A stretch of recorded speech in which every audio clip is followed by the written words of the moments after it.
Hello and welcome to Blockchain Gaming World with me, John Jordan. So today we're going to have a look at Sorare. So Sorare has been catching the attention this week because it raised $50 million of new funding.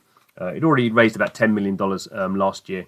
So it's raised a ton of money. Obviously, the reason is NFTs are big business, and NBA Top Shot, the basketball NFT collectible project, has been doing incredibly well, getting on for $250 million of trading. So clearly, people are thinking this fantasy sports stuff is going to be big on blockchain. Yeah, just I think because it appeals so much, people know what they're getting. It's not kind of complicated. And in the case of Sorare, what you're doing is you're buying these cards. These are officially licensed cards. So Sorare pretty much has most of the global leagues, I think, that people would expect it to have. The big one it doesn't have at the moment is Premier League. So at the moment it only has Liverpool and West Ham from the Premier League. Those are the only clubs. Obviously, $50 million gives it the firepower to go and sign up the other clubs in the Premier League. That's the big thing that's missing. That's the biggest soccer league in the world. So you need to get those in. In terms of how it works, when you sign up, you get some what they call common cards. So these are just the common cards that I've got. These are not on the blockchain. These are just like a free sort of freebies. So you kind of can create a team. It's pretty straightforward. At the moment, Sorare only requires 5 cards.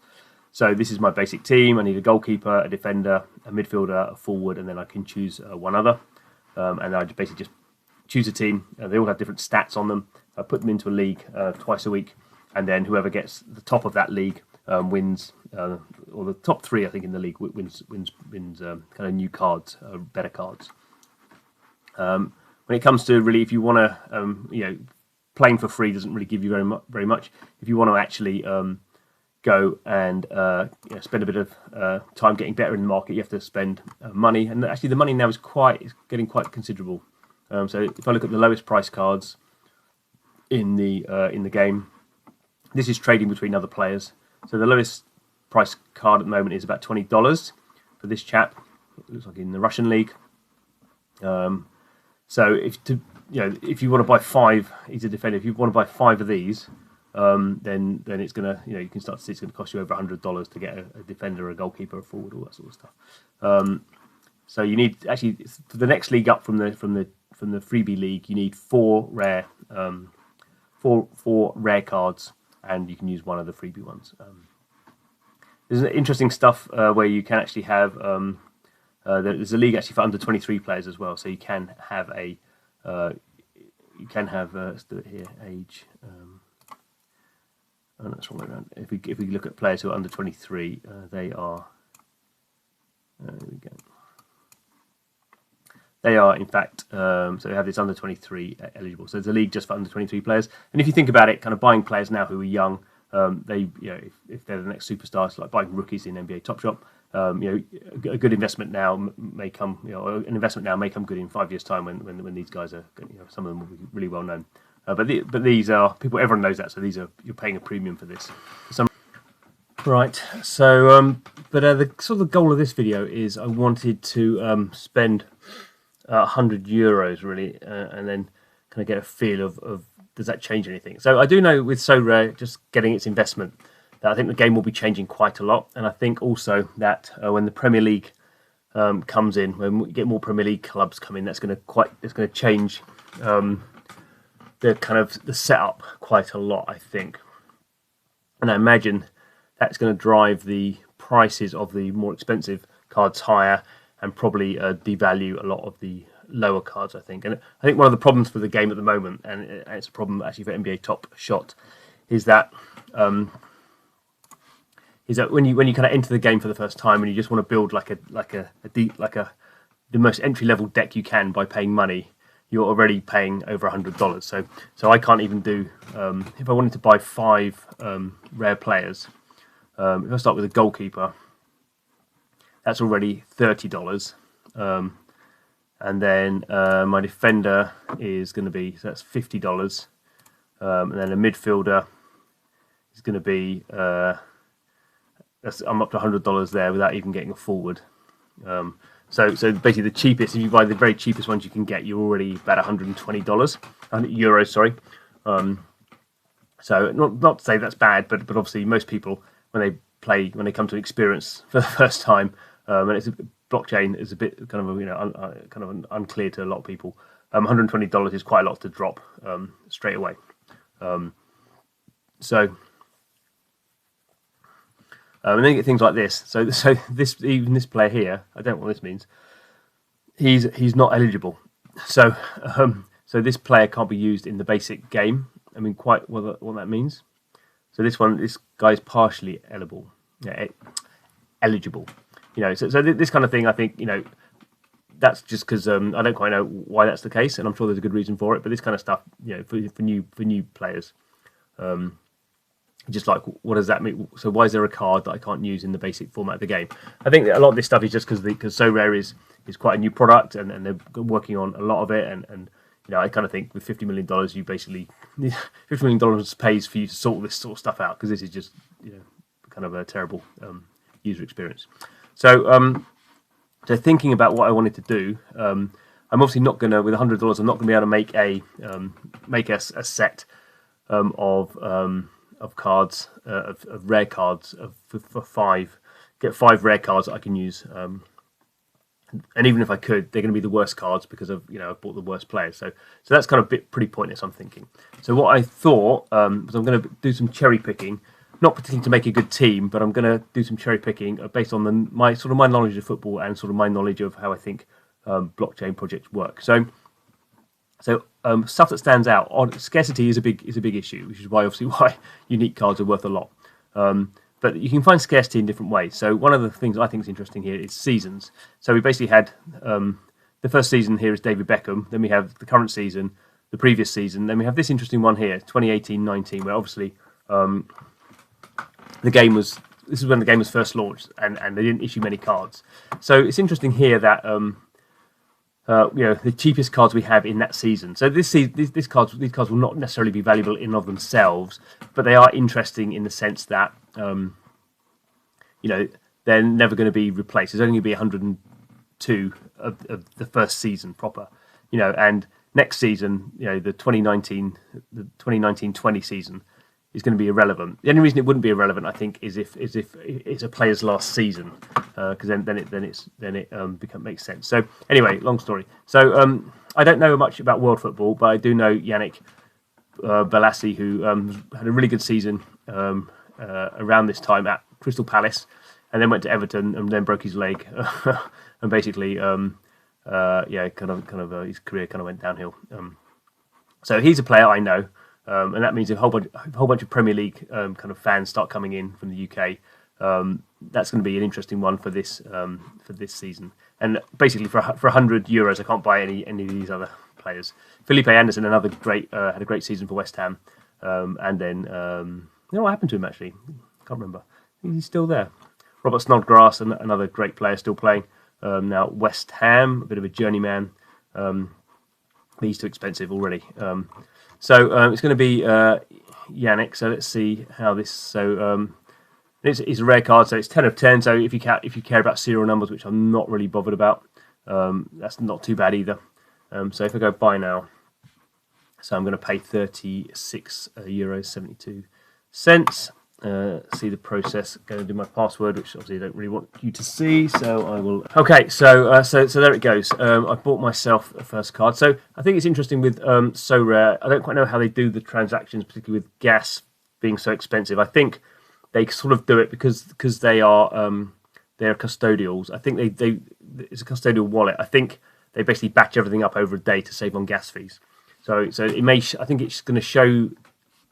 It's going to show him in my account, because they're just going to do that as a centralized server switch. But I probably can't sell him because I don't actually own the NFT. That's what I'm guessing anyway. So anyway, I've got that. I've unlocked an achievement. And so if I go to my gallery now, he should be there. There he is. But probably, so it says transfer in progress. So I can't sell the card at the moment. And that will probably take, up to a day maybe. I mean, it might be quicker than that. I think they do it, sort of midnight every night. Or they choose a time when the gas fees are cheap and do all the transfers then. Originally, actually, Sorare back in the day was running on the Loom blockchain. So when I first started playing, they did all the transfers on the Loom blockchain, and then Loom decided they weren't going to do games anymore, which is one of the reasons I haven't played this so much, because my account was attached to my Loom wallet, and then you had to unattach all the accounts, and I got a bit confused by that because I am easily confused. Okay, so that's the first six. So what have I got left? About $60, €60 left. So let's see what else I can do. So talking of players who, so there is. I do think that.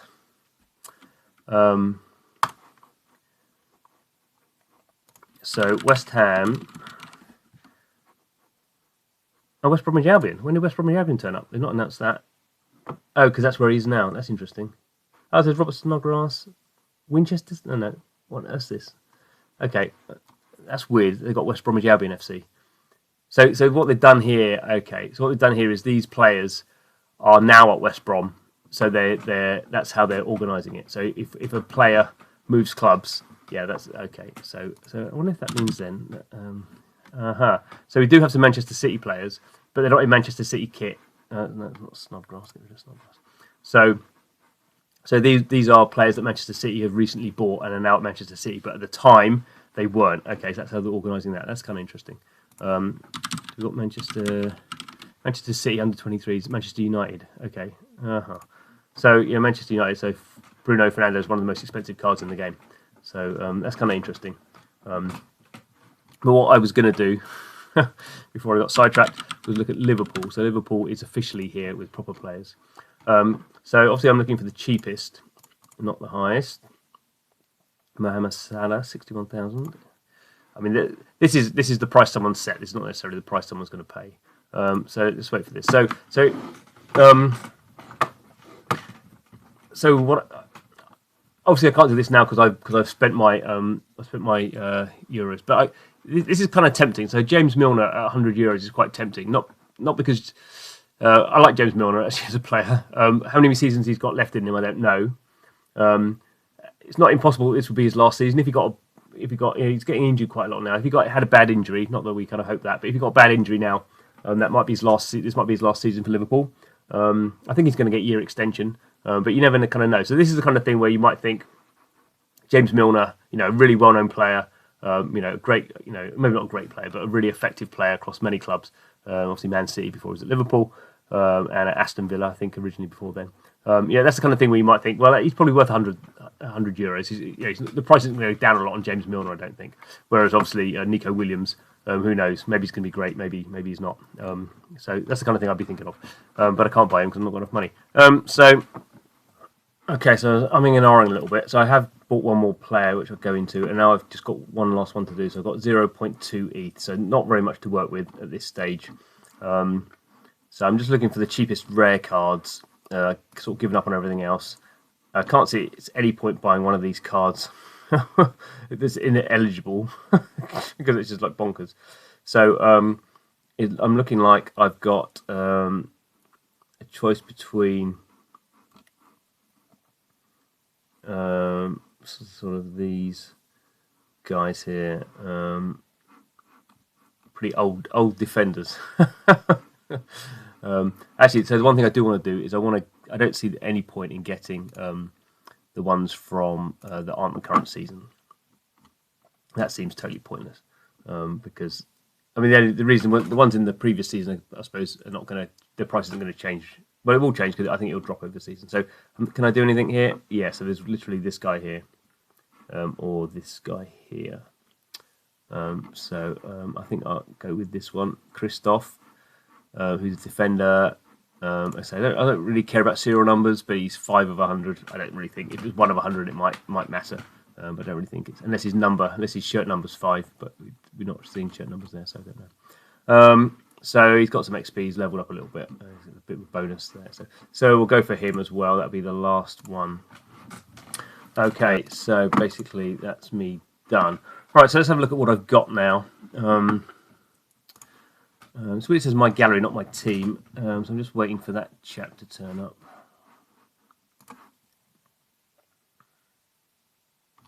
And for some reason he's not.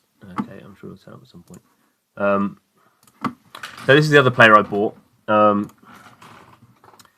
He's a Russian player. Again, transfer in progress. So what's interesting, he's young, he's 18. So I did buy one under under 23, just to, I think there's some randomness there. There's some chance he might go up in value. Obviously, everything could go up or could go down, I suppose. But there we go. So now that's what I'm doing at the moment. But actually, I can probably so I can probably redo my team here. So right, okay. So I'm gonna take these guys. So I'm gonna add these guys in now. So this is the one I just bought, Christoph. I'll add him in. I will add Yannick in. Need to have one midfielder, so I need to have him. Oh, okay, so no, I'm doing this wrong way around. So I need to put him in as my extra one, and then I'm swapping out Nicola Storm for Yannick Bolas. Okay, so there we go. So have I broken the? I've only got. Okay, so I can't do that because can only have two rare ones. so even with this sort of stuff, you kind of it's still pretty confusing. So I'm probably going to have to take old Yannick out and swap old Nicola Storm back in. Okay, so there we go. And I think so. One of them I can set as my captain. I'm not quite sure how I do that. Oh, he's my captain. Okay, so he gets a boost. So now I've set up my league. So that's going to go into that, and I'm probably going to do quite a bit better than I was going to do before. As we can see, that's not going to run now till the 2nd of March, so a bit of time to wait. But I have to say, it was kind of and this guy's still not showing up there. That's weird. It's just the different interfaces, I suppose. Oh, there he is. Okay, so now we see my team. So I have to say, considering spending €100 in a game, I kind of, as I say, I think it was a good starting point to kind of get a feel for what you can do. Sorare is not the only game suffering from this at the moment. So with Axie Infinity at the moment, you need 3 axes to play the game, and I think that's coming in at more like $250 at the moment. So blockchain games are struggling with this. If they get successful, people are buying up the cards faster than the developer can create low value cards. And obviously, the problem is if you just start creating loads of low value cards, then you start to kind of overbalance the economy. With Axie Infinity, it's a bit different because really the players have to breed new characters, and for gas fees, that's causing a problem at the moment. So all blockchain games sort of have different problems. But I have to say, I'm not quite sure I felt I got $100 value out of that. And that may be, as I say, because I don't, I understand really only the Premier League, so none of these players are very recognisable to me. It's kind of hard to get your head around kind of what players you would buy other than just kind of the cheapest ones. So I think they probably need to work on that a little bit. I think probably that's how the 50 million gets spent to kind of build out the game properly and make it more fun. This still seems to me, although it's been the same for about a year, Sorare seems to me to be, at best a sort of an early access sort of alpha, really. Although functionally it's very good. I think user experience is sort of okay-ish. I think allowing players to understand the game experience is a bit of a struggle. And I think that's partly because the Sorare guys are not game developers. They don't come from a game developer background. And I think as they hire more experienced game developer people, then this experience changes quite a lot. Because basically what you're doing here is you want to have a better flow of why people are buying certain cards, and how they use those in different ways. And it's not just about the most expensive cards, it's about the most creative use of cards. And that can be quite hard to do. But I think that's where they're going to have to go for this to, unless they just want this to be a sort of collectible NFT project like NBA Top Shot. We'll have a game as well. We'll see how that game kind of happens. But I think there's two different things when you have a collectible system and also collectibles that can be used in games. And those games need to be somewhat different, I think. Anyway, I'll keep an eye on it. We'll see what happens. Maybe I'll get my 5 under 23 or 4 more under 23 players. Even that's probably going to cost me. It's going to be another €200. Maybe we'll see what happens. Anyway, thanks for watching the video. This is Blockchain Gaming World, where I spend our time playing in blockchain games and trying to see what makes them tick and see what ones I think are fun, I suppose, and doing videos about them. Hope that's useful to you.